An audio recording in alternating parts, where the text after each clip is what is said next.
ఏందే ఈ చెట్లకు తీసుకొచ్చినవేంది? నాకు తెలిసే పక్కనే రండి. వస్తే ఆగండి, ఎందుకైనా మంచిదే. చూస్తే నాకు భయం వేస్తుంది, వెనకలకి వెళ్ళిపోతాను రా. నాకు కూడా భయం అవుతుంది. ఉండేది నేను చూసినా, నాకు తెలుసు రండి. ఆగండి, ఇక్కడికి వెళ్ళేది ఏమున్నారే? ఏం మాట్లాడుతున్నావు నువ్వు అసలుకి? రేయ్, నీకు అక్క చెల్లెళ్ళు లేరా?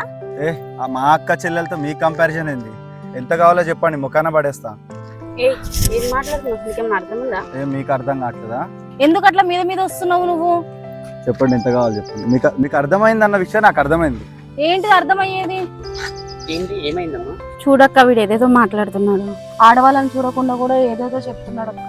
నేనేం మాట్లాడుతున్నా వాళ్ళకి అర్థమైంది. నువ్వు మధ్యలో రాకు, దీంట్లో తలదూర్చు. వస్తే ఏం చేస్తావురా? అదే వాళ్ళ ప్లేస్లో నీ అక్క నీ చెల్లుంటే ఇలాగే ఏడిపిస్తావా?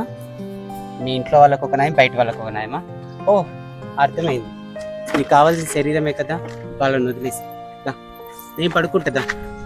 రారా, ఇప్పుడు ఎందుకు భయపడుతున్నావు?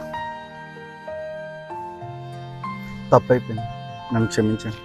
ఇంకోసారి ఏ అమ్మాయితో ఇలా బిహేవ్ చేయాలి. ఒకటి గుర్తుపెట్టుకో, నీ ఇంట్లో వాళ్ళైనా సరే వాళ్ళైనా సరే ఆడపిల్లని అర్థమైందా?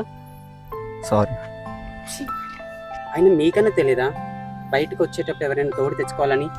అయినా ఈ టైంలో ఈ ప్లేస్లో మీరేంది? ఇక్కడ పక్కన మా ఫ్రెండ్ వాళ్ళు ఇలా వచ్చేసాం అక్క. సరే, నేను అక్కడ దాకా డ్రాప్ చేయనా? ఏమొద్దు, మేము వెళ్ళిపోతాము. సరే, జాగ్రత్తగా వెళ్ళండి. కానీ మీకు చాలా థ్యాంక్స్ అండి. అయ్యో,